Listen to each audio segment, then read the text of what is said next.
What's up everybody, how's it going? It's Berk, aka Dansgo8 here, and welcome to this one-off video that I decided to make for Elden Ring. I have been playing this game for about 50 hours now, over the past 10 days or so, so I've definitely put in a lot of work.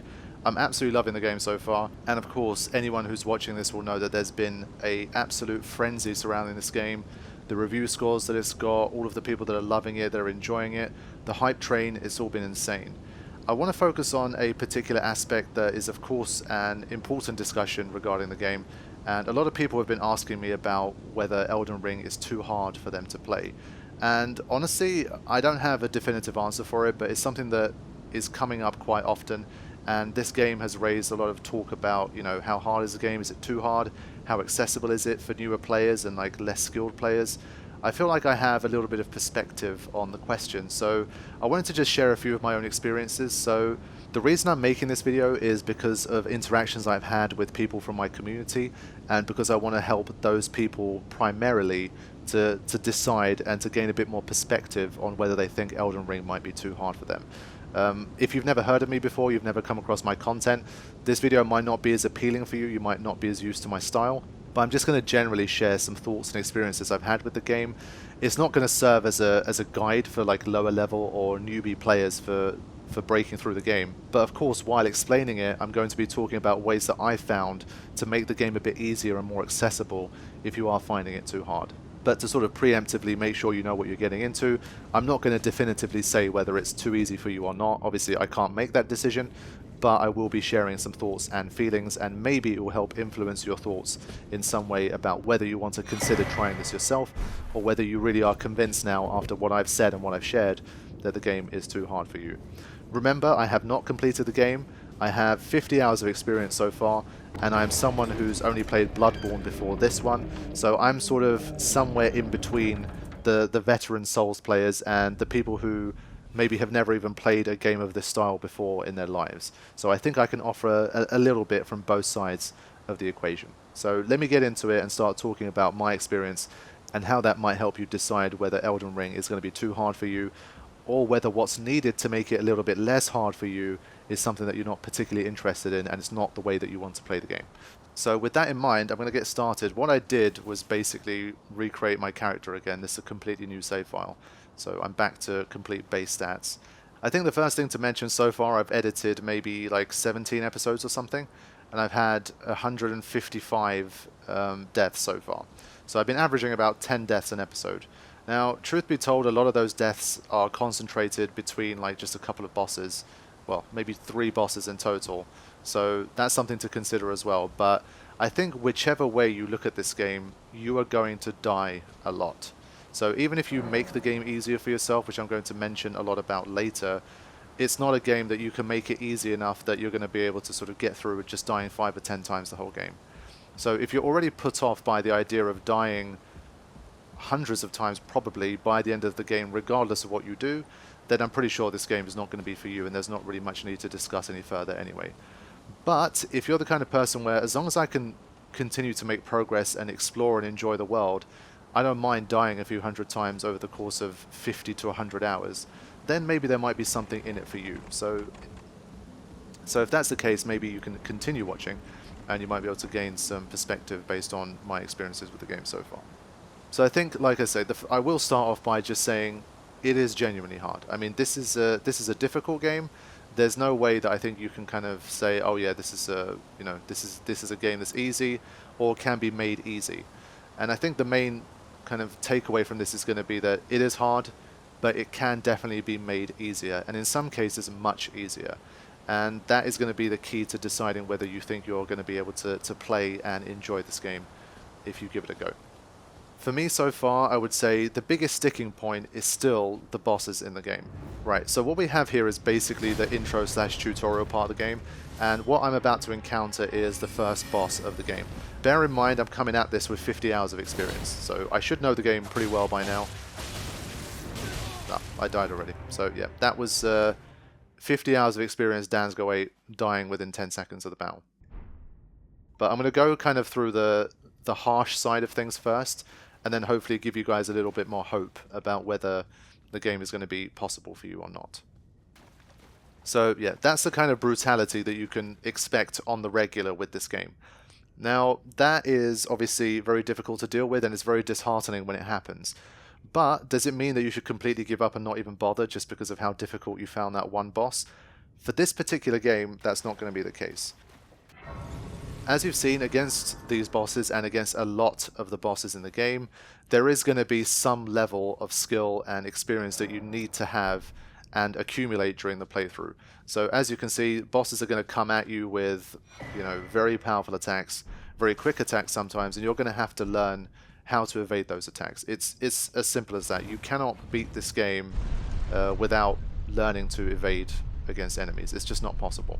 So you're going to have to be using like your roll button and all that kind of stuff quite frequently.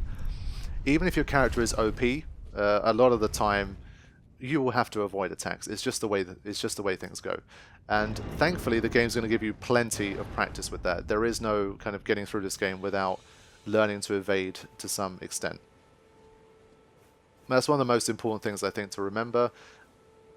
You will need some degree of skill to complete this game. There is absolutely no doubt about that. But is it a level of skill that many of us, even newer players and inexperienced players, can accumulate? My belief is a yes. Maybe it's only 50%, maybe it's only 60%, maybe it's only 70% of people that attempt this game, that have the ability to do it. But I think the number of people that can have the skill to complete this game is higher than you might possibly think. So that's the first thing I will say. That's the sort of bleak outlook on things. The game is very hard, and you will have to, of course, quote-unquote, get good. You will have to learn the game. You will have to gain experience. You are going to have to maybe improve your reaction times. You are going to die a lot, and it is going to be tough for you. There is absolutely no kind of sugarcoating that aspect of it. And I think if you did, you'd be misleading people to a large degree. This is definitely not that game, and it will never be that game. But that doesn't mean that there isn't some light at the end of the tunnel or a silver lining in the cloud, whatever you want to call it. So I think that this game still remains probably a lot more accessible to newer players than something like Bloodborne, which is the only other FromSoft game I have experience with. So the reasons for that, I think, are pretty important to know, and it could be important in making a decision. Now, the first thing I will say is this game is, of course, an open world game. This map, you can only see this portion of it so far, but imagine the entire black part of the screen as well is filled with map. That's how big this game is. It's absolutely enormous. So that's the main difference, I think, with something like Bloodborne, let's say. You can go almost anywhere at any time. So the story at the moment, I will zoom in, there's this sort of streak coming off here heading north. Generally, the game wants you to head in this direction. Now, you can completely ignore that and just be like, nope, I want to go this way. And you can literally spend 5, 10, 15, 20 hours going everywhere except north. And if you want to keep doing that and you want to explore everywhere except the north, you can spend 50 hours before you even hit the first boss. It's that kind of game. And you will do so by encountering new areas and new enemies and new bosses. So it won't be the case that you're grinding for 50 hours before you meet the boss. You're just playing the game. You're just exploring, you're having fun.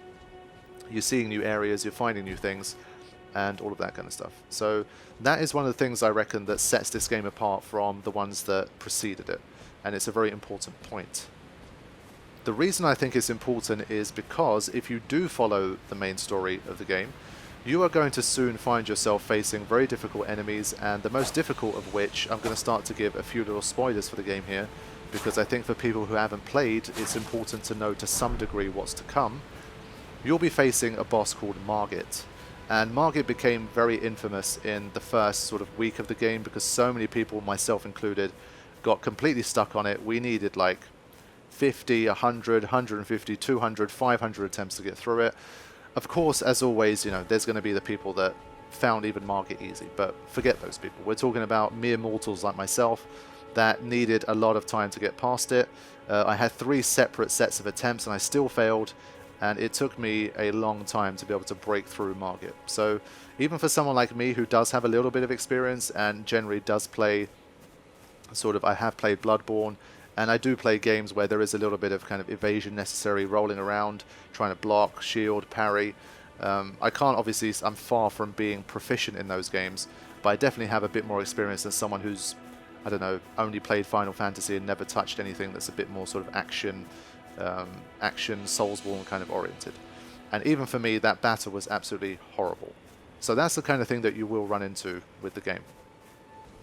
So even though I've talked about Margit, because of this particular save file I've started from the beginning, Margit is still a long way away. And so I'm going to use this guy as an example for Margit. Right now I'm at complete base level. I have base level weapons and I'm not that great at the game. So this guy I won't really be able to beat. So here's an example of the kind of thing that you'll encounter. This boss is optional. You do not need to defeat this guy, but I'm just going to show you anyway.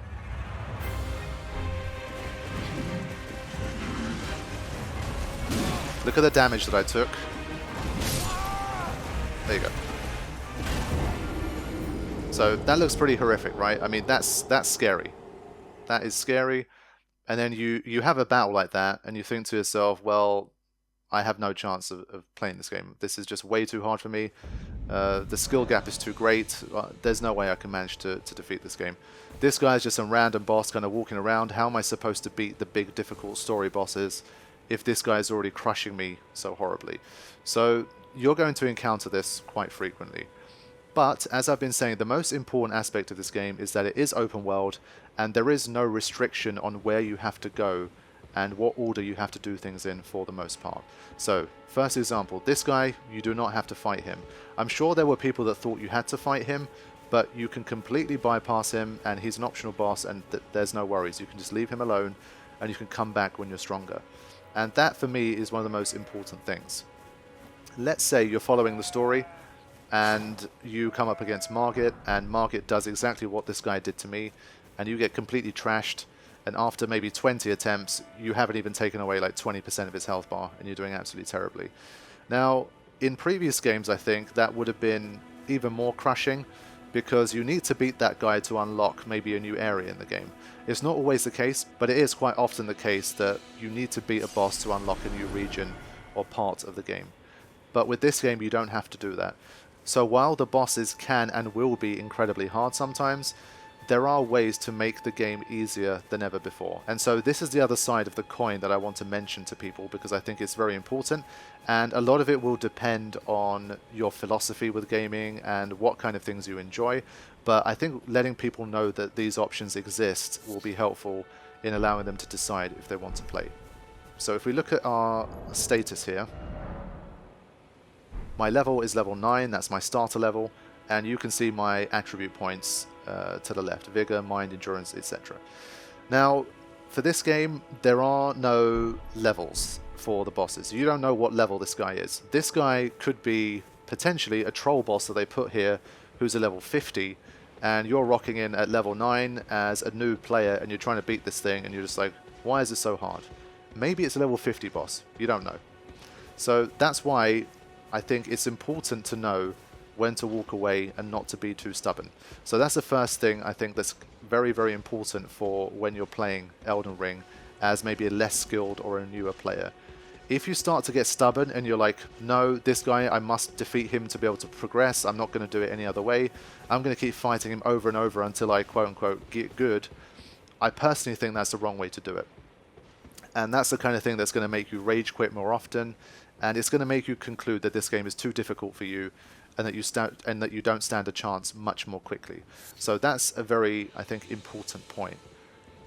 Knowing when to walk away and putting your ego to one side is going to help you a lot if you want to play this game, because there's going to be multiple times, it's going to happen consistently throughout the game, that you're going to encounter something, you're going to try it, and you're going to feel like it's no hope. You won't be able to beat this thing. And even after you give it a few goes, you feel like it's pretty much impossible. You have to walk away, I think. That's something that's going to be very helpful to you, and it's going to give you the opportunity to continue to enjoy the game. So why do you walk away? Now, previously, many of us, I think, are watching this video because it's my channel and my community that will largely be seeing this. We're Final Fantasy players, right? So if we find a boss difficult, what do? You have to grind, right? Farming and grinding is it's part and parcel of the JRPG experience for many people.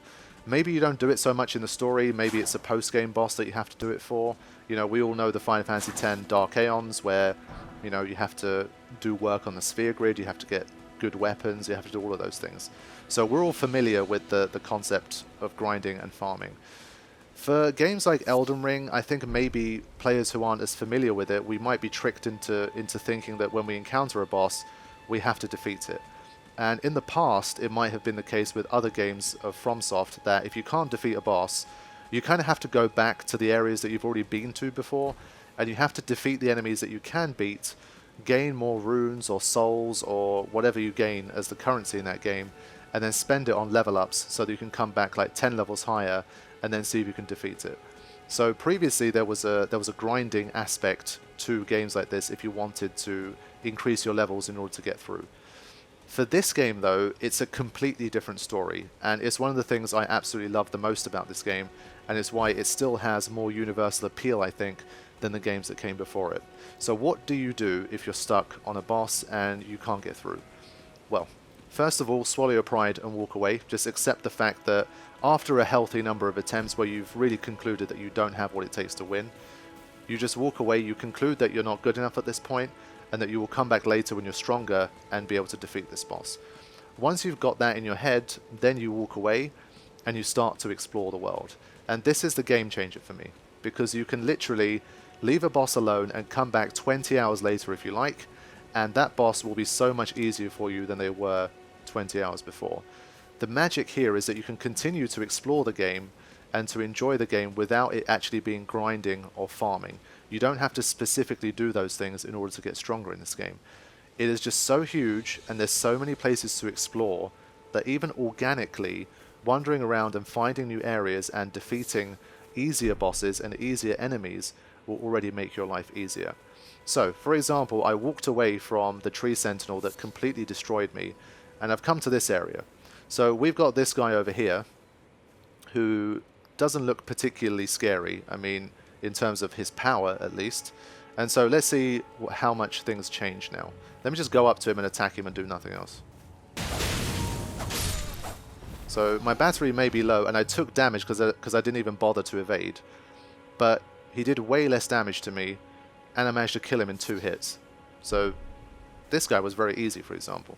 These guys are crawling around on the floor. They're not even aware that you're there, so you can just go. I just pressed R1 twice. I didn't even do anything else, and he's dead, right? And you're already starting to make progress. You're starting to explore. You're starting to meet new enemies. You're starting to gain runes. You're starting to gain experience. That's the most important thing here. So this guy's got the flame, so he's a little bit more difficult. Even if you take a hit, it's not the end of the world, right? And you get perks like this. Vanquishing an enemy group will replenish your flasks. So if you're in need of healing, you can always heal. So now you just heal, and you're back. Let's say you've saved up some runes, you've been fighting these easier guys, and you're a bit worried that if you die, you're going to lose all of your runes. What do? It's scary, because you need those runes to be able to level up. Well, at any point, as long as you're not mid-battle, you can run away from a battle, and you can always come back to one of these places, to a grace that you've activated, and then you get to level up there if you need to. And every time you travel back to a grace, these guys will reset. So if you do need like a few more runes to get to a level, you can come back here, take these guys out again, and then just get that level up so that you won't waste any runes if you get killed. So that's the kind of thing that I'm talking about. You can just explore new areas, and you will find easier enemies depending on where you explore. There's at least 2 regions, 2 pretty giant regions, that will take you, again, at least 10 to 20 hours to explore to a fairly complete degree that is fairly accommodating to newer players. There's definitely areas where if you venture out to them as a newer player, you're going to get completely trashed. Like even that guy on horseback that defeated me at first, he's going to be relatively easy compared to what you face there. But if you go to the right areas, there are lots of easier enemies for you to be able to take on. In the overworld, you also have the ability to stealth around a bit more. This was not present, I believe, in the previous games, and it will come to your aid a lot more as well. So let me try and find an enemy here. So you got this guy. Now, he seems a bit scarier. I pressed the wrong button, by the way. This doesn't have my button mapping for my proper save, so I'm pressing the wrong button. So what you can do is, this guy is unaware. You can kind of crouch walk towards him. He's not aware that you're there. And you can go 1, 2, 3, 4. So before he even turned around and attacked you, you already took him out. So you didn't have to deal with anything. Press the wrong button again. I was going to crouch. So yeah, that's the kind of thing that you can do in this game as well. There's a lot of guys that are sort of isolated like this that you can pick off, and you can gain a bit more confidence as you start to do that. And so I think that's also an important thing. Now, let's say you come to an area like this that's a settlement, and it's much, much harder to stealth. Now, this is obviously going to be much harder for newer players to deal with. Let's just kind of run in here. Let's say you want to try and pick this guy off.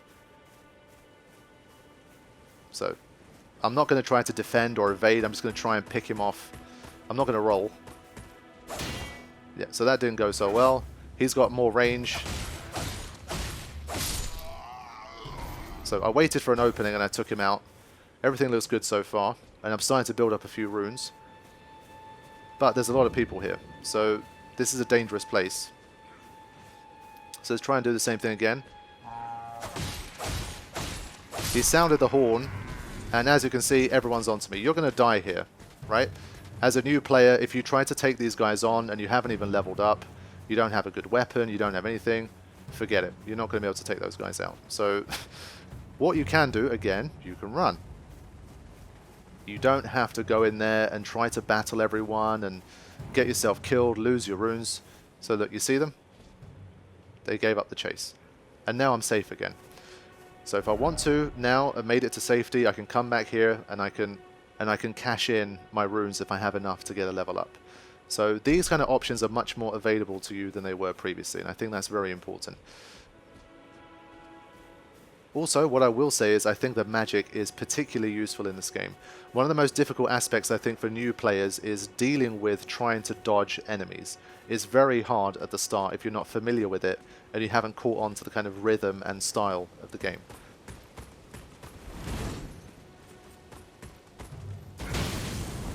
So with this guy, like what I'm doing now, this is very typical of like, you know, your first few hours. You're trying to evade and you're getting hit a lot. So this is not working very well for you. And you just can't do it, right?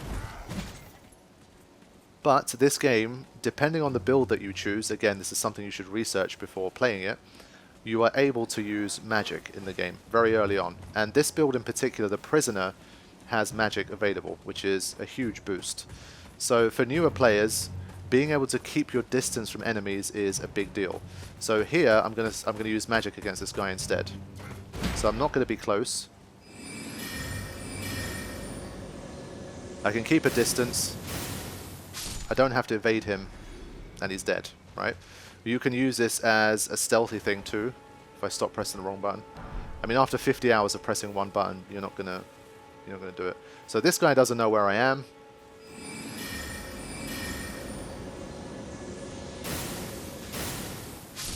So you can see I'm just picking off enemies here, and I'm not even having to really work for it. I don't have to engage. I don't have to do any of that. And I've got myself a sword. So these are the kind of things that's available for you in this game. And there are a lot of areas, more areas than you think, where you'd be able to survive just doing what I'm doing. And it's not just purely hanging in the same area and just defeating the same enemies over and over. You can explore massive areas of the game and find new areas, find items, things that will help you strengthen your character, things that will help you to boost your level. That's one of the most important things I think you can do, and you can still have a lot of fun with the game, and possibly even more fun than actually making kind of storyline progress and defeating difficult bosses. You might have more fun just doing this exploration and picking off enemies from a distance until you get stronger and more confident with the game. So I think that's a very important place to start, I would say. Okay, so you might be thinking, okay, this is all well and good, but does that mean that I can only basically take out guys like this that are kind of by themselves and they have no idea that you're there and all that kind of thing? Am I even going to be able to defeat anything of substance early on? And the answer, I think, is yes still. But it's all contingent on how you explore the game. If you never explore and you only go down the storyline path, you're going to hit brick walls very fast. If you do explore, and especially in the more starter areas like this one, you're more likely to find places where you can actually make some progress. So I'm going to skip straight ahead to the boss in this particular bit, just to show you guys what's possible. Now, This is admittedly a dark cave and there's wolves and stuff in here, but even if you die here, you're going to respawn literally 15 seconds away in this bit anyway, so it's not the end of the world if you die here. This was somewhere I found literally within the first hour of playing, so I was still very much a newbie. I had no idea what I was doing, and you guys saw what the Tree Sentinel boss did to me. Even after 50 hours of experience, I got completely wrecked. So I found this guy. This guy is a named boss. So let's see what happens here. So the damage I took was like 20-25% of my health bar. Wasn't too bad, right? Compared to the horse guy at least. And look how much damage I did to him with my magic already. That's just one spell. So I'm playing in kind of newbie mode here. You can heal. So he's doing a lot of fancy moves, but he's still relatively slow. And he's not... and he doesn't do a huge amount of damage. Remember, I'm literally at level 1 here. So if I had a few level ups, I'd already be doing better here. So... I mean, you can see this guy, he's notably easier. Now, if you're watching this and you're like, this is already just too much for me, I don't have the ability to do this, then that's what I mean. Again, you kind of just have to be realistic with yourself and just say, okay, this might be too much for me. But I do think, given some experience, given a few more hours, you can easily get good enough to defeat this guy. So I haven't even used my sword yet. I probably won't have enough magic to kill him, but I'm just showing you guys what you can do, even at level 1.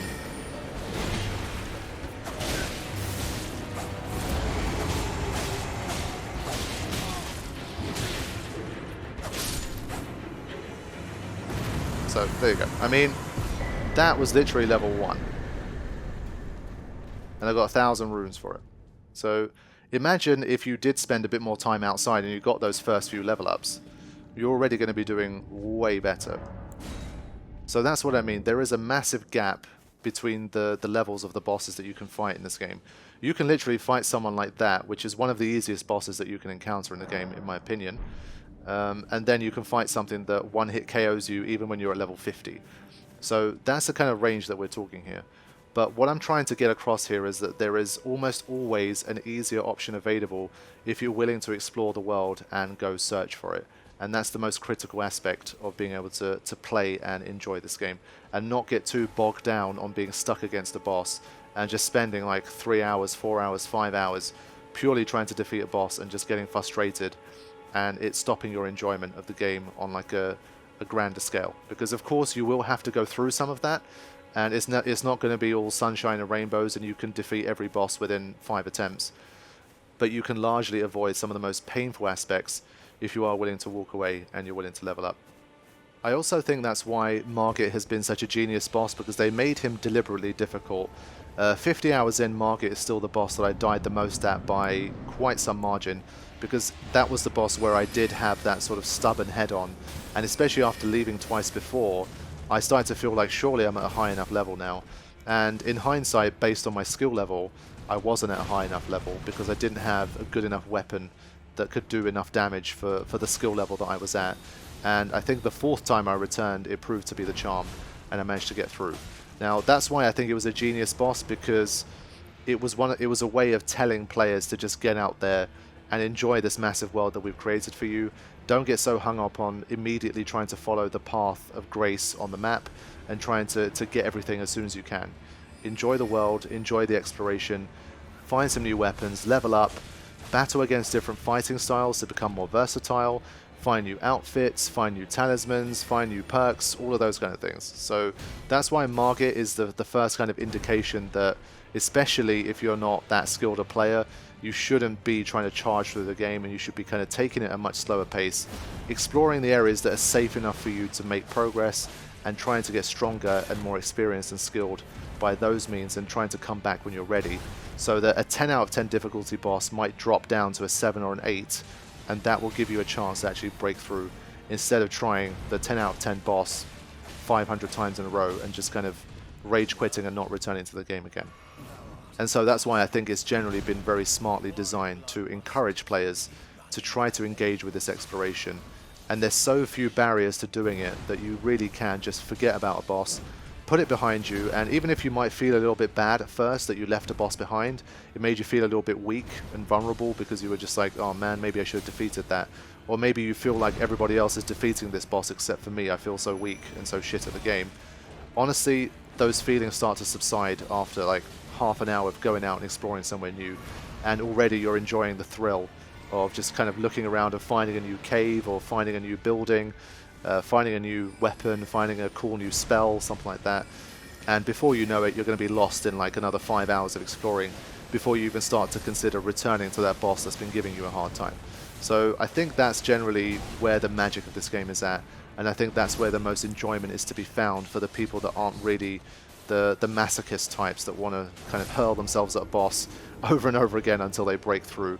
That's one of the ways in which putting your ego to one side and just getting out there and making discoveries is going to enhance your experience and keep you playing for much longer and help you get a lot more mileage out of this game. So I'm going to show you guys my leveled up save so that you can see what things start to look like when you reach a higher level in the game. Okay, so this place should look familiar to you guys because I showed it right at the start of the game. But this is from my current save. This is 50 hours in. So for those of you guys that have been watching the LP, this is, I guess, a look into the future. Because there's still so many episodes to edit and upload that you won't be seeing this for a long time. But I want to show you guys what the starter area looks like once you've leveled up. So I am going to give a little bit of spoilers here. I will be showing a bit of the map and that kind of thing. So if you completely want no spoilers, then you should probably stop watching at this point. But if you don't mind seeing what the world map looks like to some degree, because I haven't got all of it, then I want to show you guys a couple of things. So I'm going to go into the map now. This is roughly the first area that we start in. So I'm circling it now. This area here. Now already, everything that you can see on this screen, barring the red bit on the right side, this is largely, I would consider, a fairly starter area. Now, of course, that doesn't mean that you're not going to die here. Of course you're going to die. I died a lot here. But it's definitely the most attainable part. Alongside that, this south region, it does have some more accessible areas to it as well. So even these two bits, I think it would take you, like I say, 15, 20 hours to maybe explore absolutely everything, maybe even more, depending on your playstyle and how often you're dying. So even I haven't explored absolutely everything for it, but I've had a general look around everywhere. So let's have a look at my stats now. So I'm level 56. This is after about 50 hours or so. And honestly, the stats on the left don't look radically different to what you've seen before, but already it makes a pretty significant difference. So let me go out and fight some of the stuff that you saw from the first episode. Just like the random encounters, for example. Just so you can see how things change once you are higher level. And to give you an idea of how low level this area truly is if you are able to invest the time into the game and get stronger and explore the world and find new things. Okay, so this soldier, if you remember, it took us maybe 4 hits to take him out at the start. So now you can just literally just run up to him and just go boop, boop, already dead. And if I use my spell, this is exactly the same spell that I used a minute ago. So we've got this guy over here again. Just fire one off at him. Dead. So then you can just start rampaging through these areas and nothing is really going to be much of a concern to you once you get to these sort of levels. You can just run up to guys and just be like, bang, dead. So this is how much easier the game can become if you're willing to invest the time and you're willing to explore the game. So I want to continue to demonstrate to you guys that there are always going to be difficult bosses for you to fight, even after you've got stronger and you can defeat certain bosses very easily or certain enemies very easily. The game will always continue to scale, and if you go looking for it, you're always going to find something that's going to be horrible. So this guy, for example, level 56, let's check it out. Yeah. one hit KO, right? So that's what I mean by it's a hard game, right? I mean, to make this guy as easy as the soldiers that I took out in 2 hits is basically impossible. I don't think that you're ever going to be able to have a strong enough weapon or a strong enough like level to be able to do that.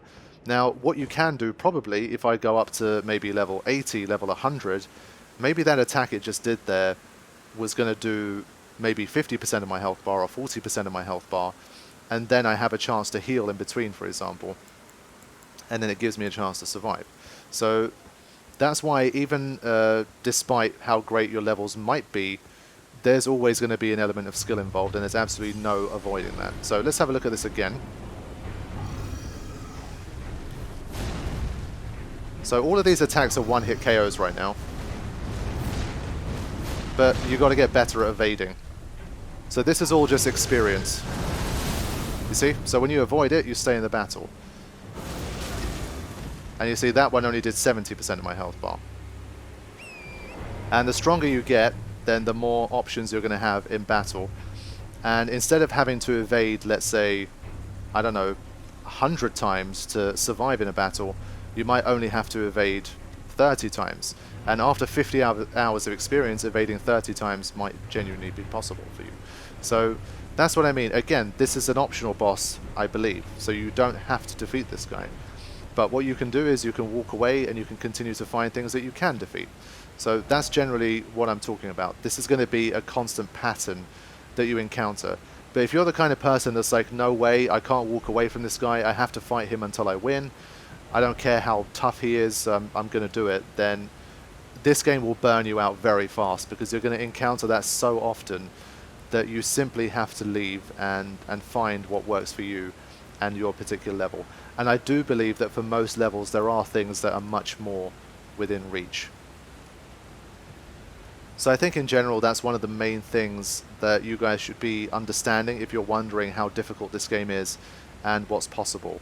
And it's important to not really have this feeling of like almost being embarrassed to be a high level to defeat a boss. But there is no level requirement for a boss, right? It doesn't say that this is a level 18 quest. So if you go in there at level 50 and you win, it doesn't feel like a hollow victory.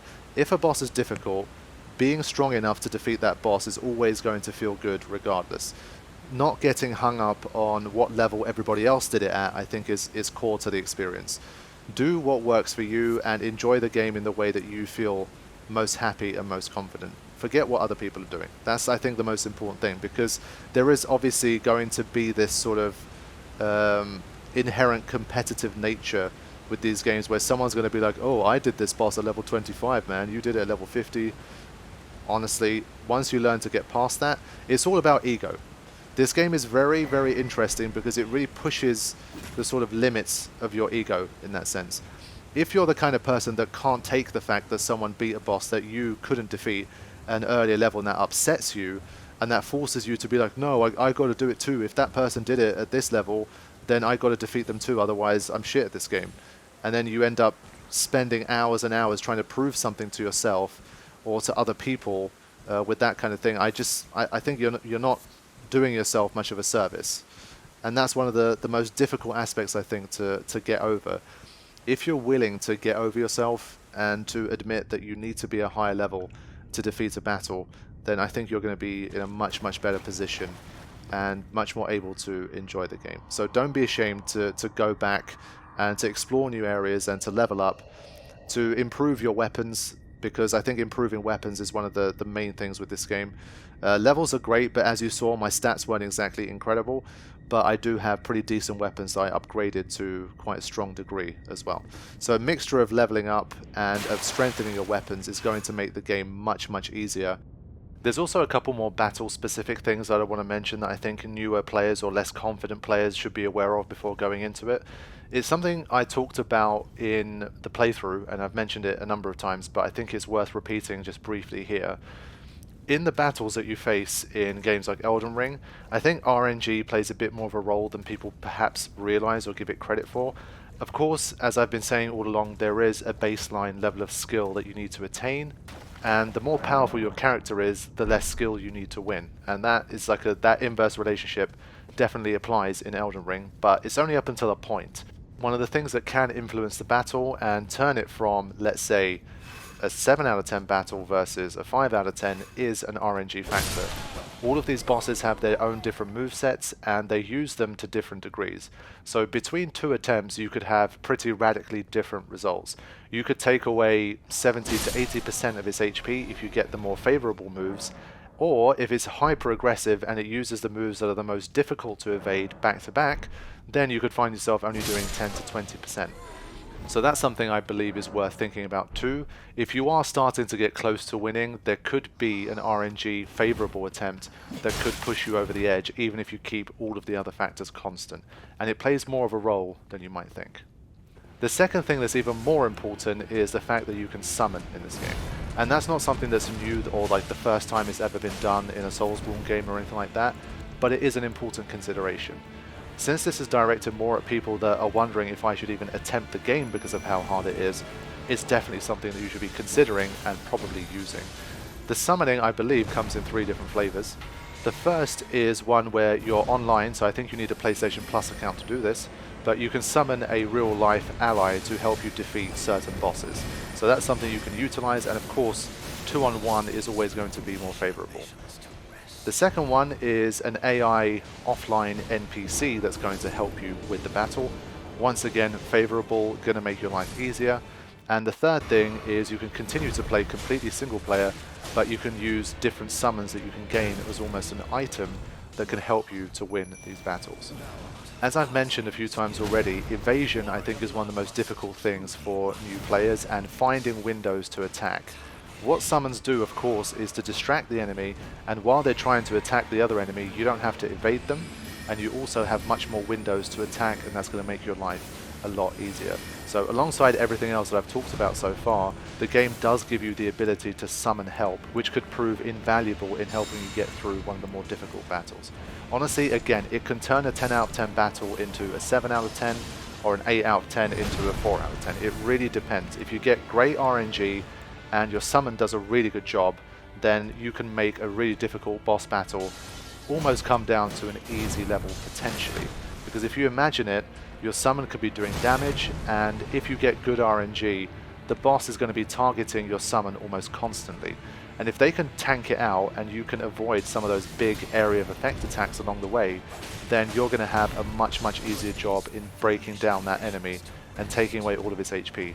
Giving yourself bigger windows to heal as well if you need it. So when you package all of that together, summoning is a very powerful tool in the game that's available to you as well. But there's always going to be bosses that give you a hard time, and when that happens, stick with it as best you can, and when you find that it's more kind of stubbornness and you notice that there's a skill gap, you have to try to shrink that gap by becoming stronger to compensate for it. And the greatness of the game is that while you're exploring and while you're getting stronger, you're going to be having a good time, you're going to be finding more lore, you're going to be finding new weapons, you're going to be finding new items, you're going to be finding all kinds of cool shit. And that's the magic of the game, because once you're done doing all that stuff, you wouldn't have felt like you were kind of farming or you were grinding or whatever. You just feel like you were having a good time, and you actually got stronger and got more skilled along the way because you gained experience. You had 10 more hours of meeting different types of enemies and trying to evade them, maybe using new weapons, using new spells, using new abilities. And when you start to put all of those pieces together, you're going to give yourself a much better chance of victory when you come back around to a boss than you did the first time. I think for me and for newer players, that's the best way to give yourself a chance to succeed in this game. Does it mean that everyone's going to be able to complete the game and see the credits roll? I don't think so. But I do think that a lot of us, maybe more people than we think, have a pretty decent shot at being able to complete this game and enjoying it. So I think that's what I want to say about that particular aspect. So the final part of what I want to talk about here with Elden Ring and is it too hard for me is getting help. I think especially for newer players and less skilled players, you are going to sometimes need help with this game. And again, I don't think you should be ashamed to go looking for help if you deem it necessary. One of the things I enjoyed most so far about my time with Elden Ring is the fact that I got to share the experience with my friends. And we've been talking a lot on Discord about our own experiences, what we've been fighting, what we've been struggling on, what kind of builds we've been doing, what we've been using, giving each other tips when necessary, and all of those kind of things. I do believe that the community aspect of Soulsborne is one of its strongest features, and if you find people that are like-minded, that are enjoying the game, you have friends that are playing, or you're in a community that's playing it as well, you're going to be able to find almost endless advice and resources on how to beat the game and how to get better at the game. On YouTube alone, you're going to find a million guides on how to become overpowered early. You're going to find advice on how to beat particular bosses. So if you put your ego to one side and you're willing to research and seek advice on how to get better at the game and how to get past certain roadblocks, you're going to have a much better time. But if you're the kind of person that's like, I play the games blind, I never seek advice from anyone, if I do that, then it kills my whole enjoyment of the game. That's fair play. I mean, I understand that feeling very well. But if you are finding the game very, very difficult and you're at roadblocks and you're struggling and you're finding that it's more frustration than discovery and enjoyment, then maybe you have to either kind of loosen up on your principles a bit, or maybe, again, this game is not really for you.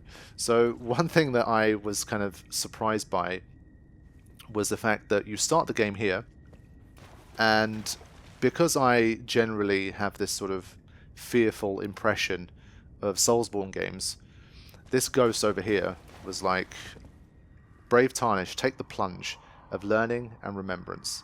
Recall the arts of war and your warrior's blood. Now, when he said take the plunge, when you look from this angle, it looks like a sheer drop, right? And I'm just like, wait a minute. I saw some blood stains as well because I was playing online. And I was like, wait a minute, some people jumped off here and they died. So if I do this, I could have died. Like, my level 1 character might have died here. So I rejected to jump down here. I thought, this is a game just trolling me. It wants to kill me. And turns out it was just a tutorial. So it was kind of silly. I came back here like 20 hours later. But the game actually gives you a tutorial at the start, which I think is very neat. And I think a lot of people might have missed out on this like I did.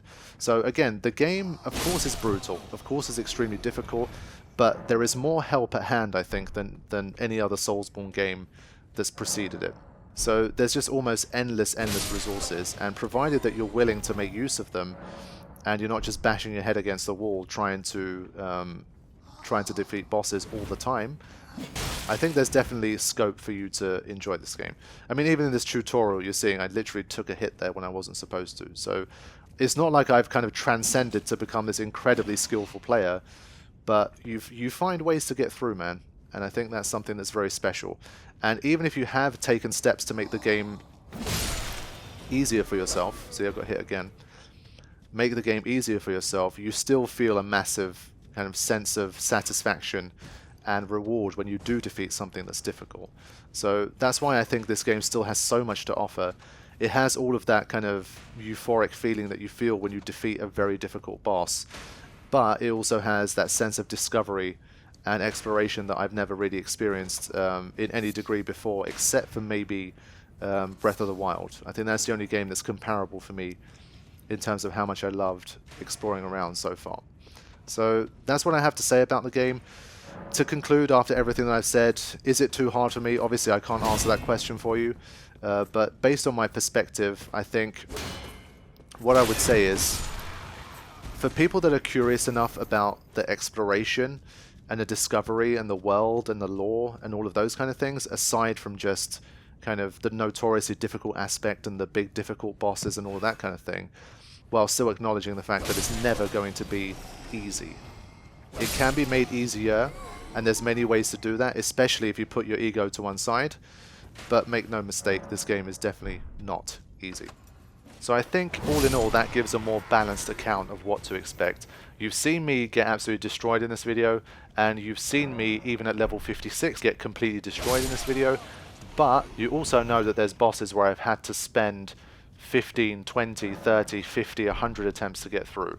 So despite all of this advice I've given you, I've still died hundreds of times already in the playthrough. So that's definitely a reality, but I have shown you guys the other side of the coin and the ways in which it can be made a lot more possible, and also ways in which to not get too fixated on just purely trying to defeat a boss that's blocking your path, because there is an almost infinite amount of things that you can do apart from fighting that particular boss. So I think with that perspective, hopefully you'll have a better idea on whether you think you want to give this thing a go, or whether it still feels a bit too daunting and a bit too much skill oriented and too frustrating and difficult for you to have fun with it. The decision is yours. So that's all, guys. Thank you all for watching. The Elden Ring series will continue for some time. To everyone that's been watching that series, I really do appreciate it. Thank you all for the support. I'll be back with more Elden Ring soon. Thank you for watching. Take care.